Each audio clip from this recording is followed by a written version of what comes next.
So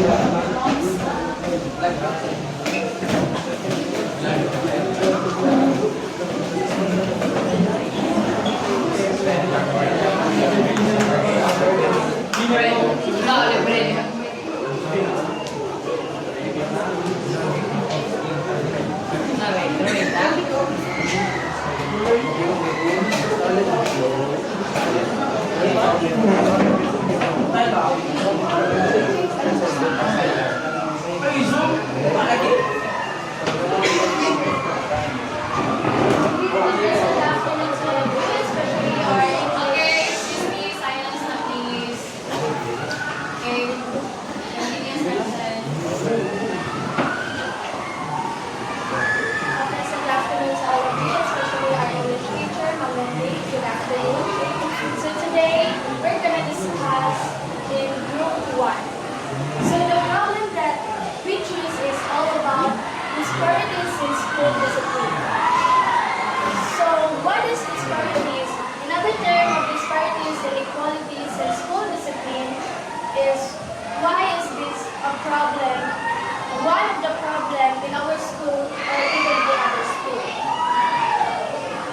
So this is all about unequal applications of disciplinary measures in school where students of certain backgrounds are disciplined more harshly than others, are a complex issue with multiple contributing factors.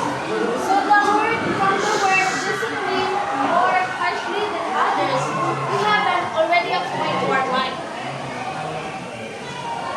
So how did it start this problem? So this problem started there in US, the black people and the white people. The disparities in school discipline have deep roots in a long history of racial and social inequality in the United States. So dito na siya nagikan ang problem na disparities or another term inequalities in school discipline. So we have here two examples, stereotypes and bias, and implicit bias. So we give an example to all of you so that you can more understand deeply, so that you can understand why this problem is started. So, Apostle, can you read the first example? It's a historical stereotypes about black people as being less intelligent or more prone to violence were deeply ingrained in society. These stereotypes influence how teachers and administrators can. So imagine they said black people is less intelligent. In other term of less intelligence is slow learner. So they give out harsh punishment. So which is not good for them, which is the discipline is not good for them. So they say that black people is less intelligent than white people. So it's so unfair or it's not fair for them. Bardos, can you read and explain to them the second example about implicit bias? The second example is implicit bias. Even with good intentions, teachers and administrations can unknowingly hold implicit biases that influence the perceptions of students' behavior. This can lead to black students being disciplined more harshly for the same behavior as the white counterparts. Morning, ma'am. Isla ay travel bumaba. Nag-record sila ma'am. Kung silang race ma'am, kaya black people sila.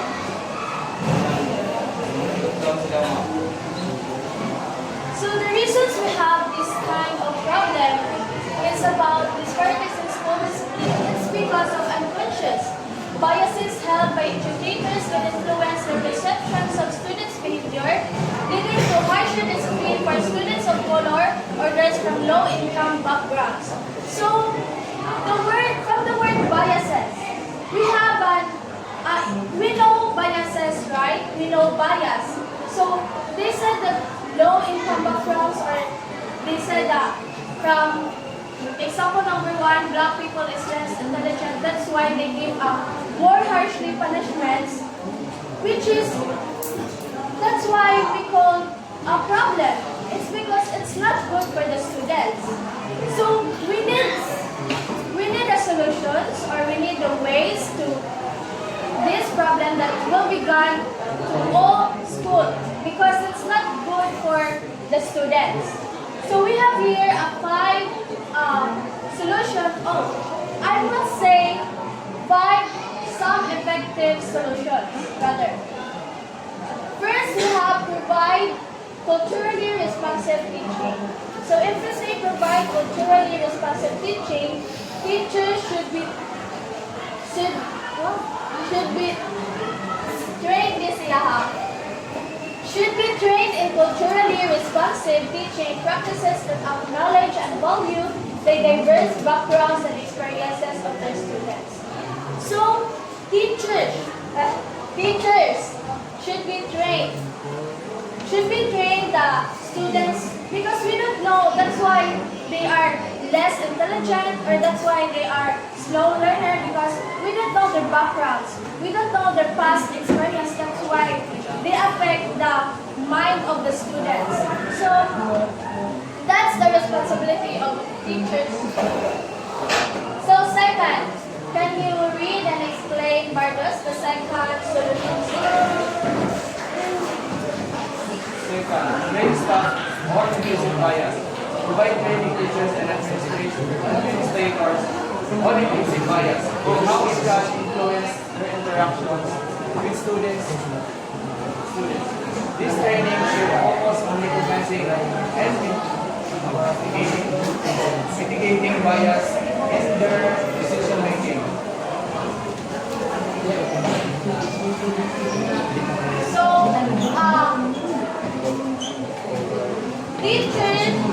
teachers and administrators of implicit bias, they know how to influence their interactions with students. They must know their interactions, if that is a good influence or that is a bad influence. So third, can you read very rapid the third solutions there?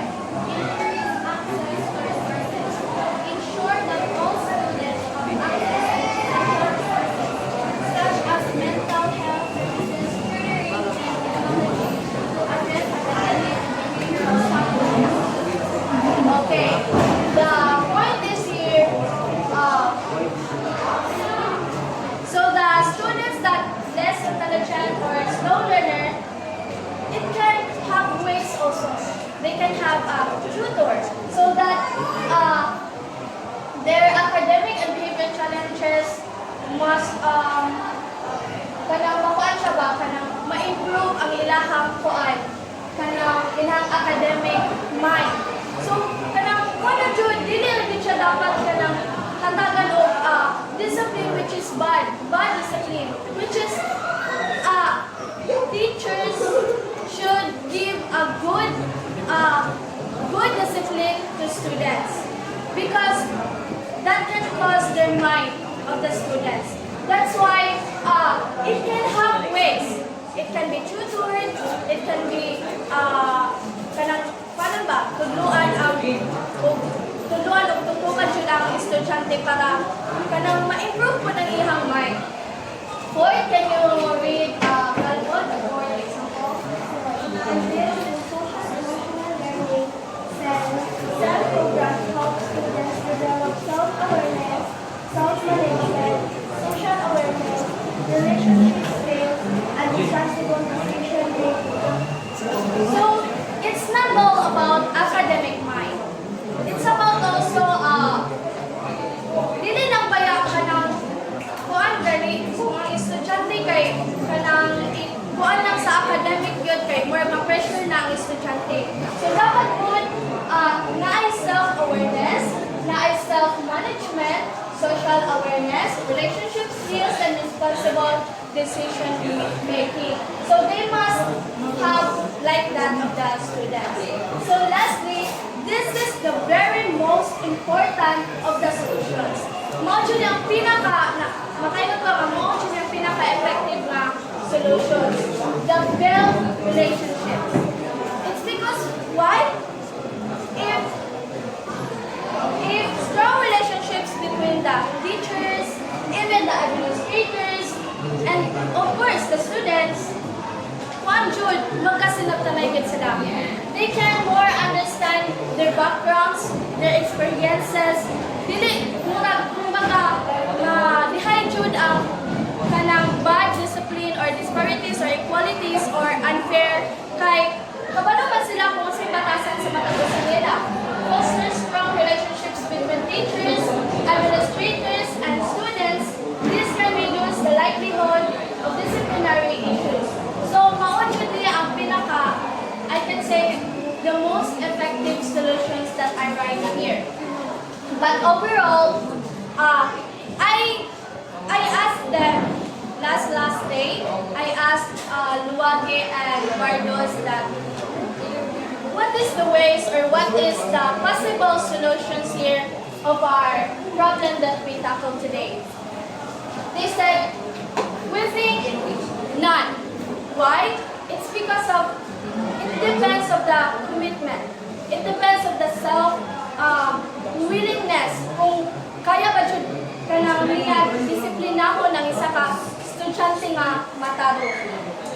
Nakailog ka niyo?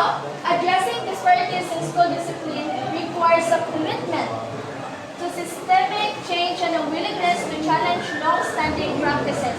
By implementing these solutions, schools can create more equitable and supportive learning environment for all students. So it depends on the teachers. It depends on the administrators. If they need to, or it depends their self-willingness, if they need to discipline the students wisely, or they can give harshly punishments. So it's really a commitment for this problem. So the estimated time. Balik. So kanina ko siya matuto, malagulitan na lang dyan na mo. And the estimated time frame to solve this problem.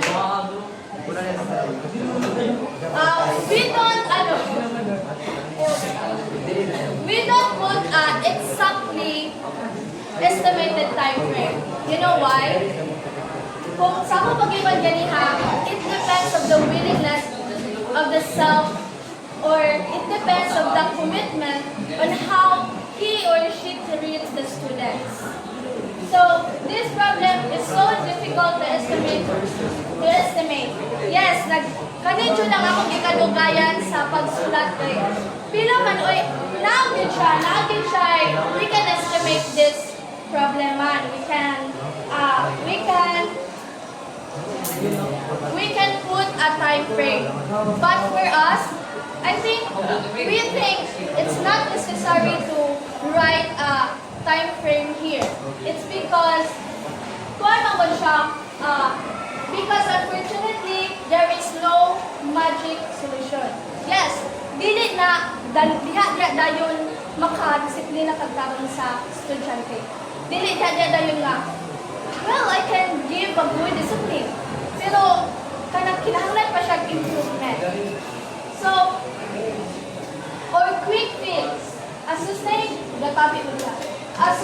commitment to addressing the issue is essential for creating a more equitable and just educational system for all students. So, wala dyan may gibutang nga exact time frame here. Kung sa kuan pa kay depende agad na sa teachers and administrators. So the persons responsible here, una dyan is administrators, next is teachers, and sunod kay students. So I think that's all that we discussed, and I hope that you understand this problem, and I hope this problem will having a solutions to all school. Thank you. Good afternoon. Relationship or ships. If that is the most effective solution, why didn't you write it first? Because so that we can explain walang gilas nako kay ano mao man siya ang pinaka-importante. Wala siya nako gi-first kay kaning mga first example god, it's like kuan na siya kanang effective siya, pero diligid siya kuan pero ang ngano mo gilas ang build relationship para kuan mo para makasabot mo taro ug among ma-explain kung taro mo nang among Last question. Di ba namo sa estimated timer to solve kung kato mga responsible, di ba? Kung kato mga responsible, why nanong gapin ang parents or guardian of the student? Nanong student or mga administrators or teachers ra? It's because wala sila ilapon. Yes, they can discipline the students, but in the house. Ang atong gitapitiri, school. So, paano mo abot ba ang parents? Kano nagtulo din ang parents dito sa school. So, it has teachers and administrators. Wait, sama ka, responsible. Kung sa'yo responsibly, kasi katulad di ba sa student, di ba ilang parents, ilang guardians? First, yes, the parents. Pero ang atong yung kuan mga din i-focus na rin is the school. Kuan na, common sense na lang siguro nga, appeal jud ang parents na kay sa kuan pa, pag panganak pa, wala ba nila nakita ang teachers and administrators. Rang amo good pasabot dili. The point is, kuan man god, how to discipline the students in the school. Kung hatagan ba sila harsh punishment or hatagan ba sila kuan. So, mo lang among gi-point diri. Okay. Last question last. Yeah, I will give now my comments. Nga wala gyapon lang student sa paano? Ito sa itong tanong ng Jack. Di ba willing mo ito sa tao, kung willing ka ng estudyante, di mo din naman. Other group, you can... Yes. Produce! Last na last. Ay, nakoy pumunta na. Wait. Kanyang last. I will finish the discussion after. Sige, go. What's your question? Paano? Katong, siyempre kaya po school din yung Jack ma'am, pero ang wala gyapon lang student. Walang yapi ng students sa... Asa na part? Na kanila ang persons responsible sa mga students. Sa... To what part man? Okay. Sige. I will give now my comments and questions. But generally, I would say that the discussion of the topic is very comprehensive. Meaning, there are parts of the discussion that were really presented well in terms of its details. When we say details, there could be a question mark after, but at the end, it will be answered just here. But I would like to go back to the question of Belarmino regarding your focus on the example about where it started and it's in the US. Okay? But tip lang na siya ha, just a tip to every one of you. When you present something like this, ang pag-anay yun niya, you could base from the US if ever it started there, the races and all, but you should go down to where we belong. Okay? You go back to the Philippines and connect it to the public schools. Naaman yung mga data in na. But, with the question why the parents are not included in the persons responsible, yes, it's true. It's okay not to include the parents because the focus of this presentation mainly is on the discipline in school. Okay? Mga question talaga ang part because the parents are part in disciplining the child. Excuse me. But, title itself, Asparagus in School, appeal man ang factors ang parents. Pwede siyang ma-appeal actually. Okay, nag-connect man na, ang factors man na siya. Okay? Question.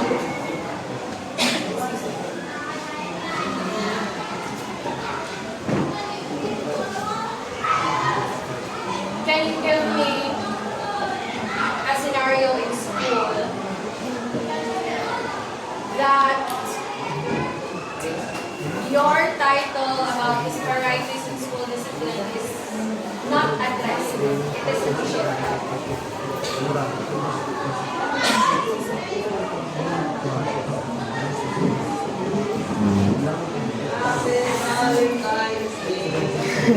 Asa ka, oy?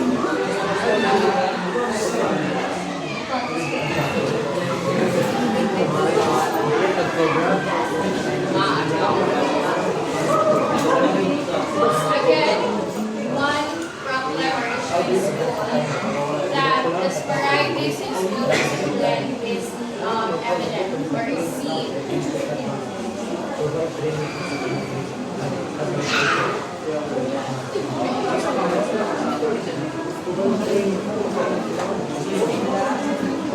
Kanang i-discriminate ako sa estudyante base sa iyang size. Again, Kanang i-discriminate ako sa estudyante base sa iyang skin color. i-discriminate base sa iyang Skin color. again, Skin color mo. skin color. Skin color.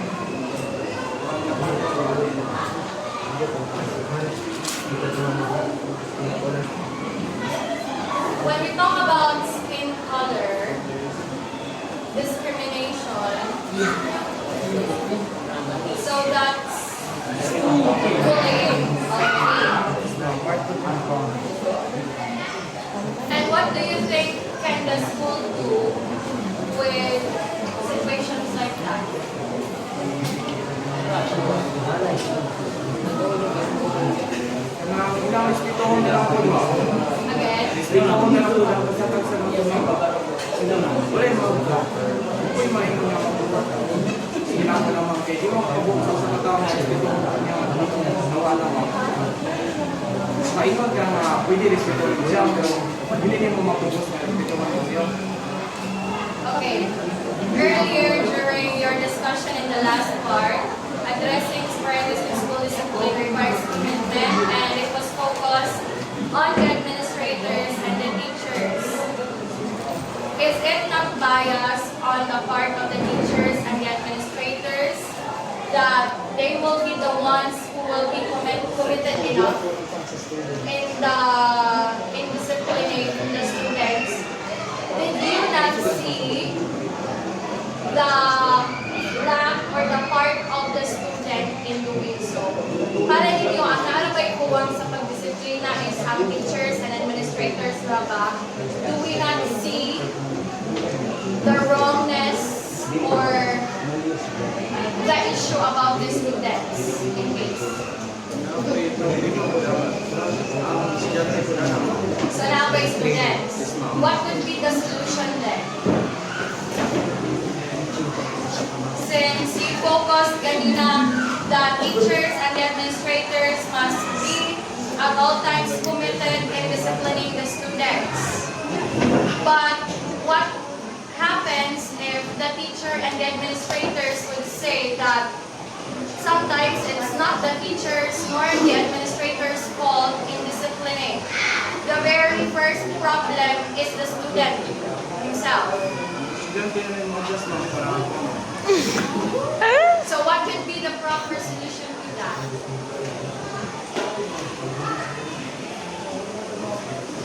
estudyante na rin sa pagkasopan mo. Sa katawang pagkasopan mo. Okay, as what the famous saying says, it takes two to tango. Meaning, bisag unsaon pagdisiplina sa teachers with all the measures nga disiplina sa students, kung si student po dili mo abide, dili mo support sa unsay pamaagi sa eskwelahan, mahograg yapon siya nga nagtaklid lagi hapon. Meaning, if the teachers and the administrators has disciplinary measures, then the students must also discipline themselves first. Para it's a balanced situation for everyone. Okay, did you get it? Yes, ma'am. But overall, it's a very good presentation and it's very comprehensive. Comprehensive.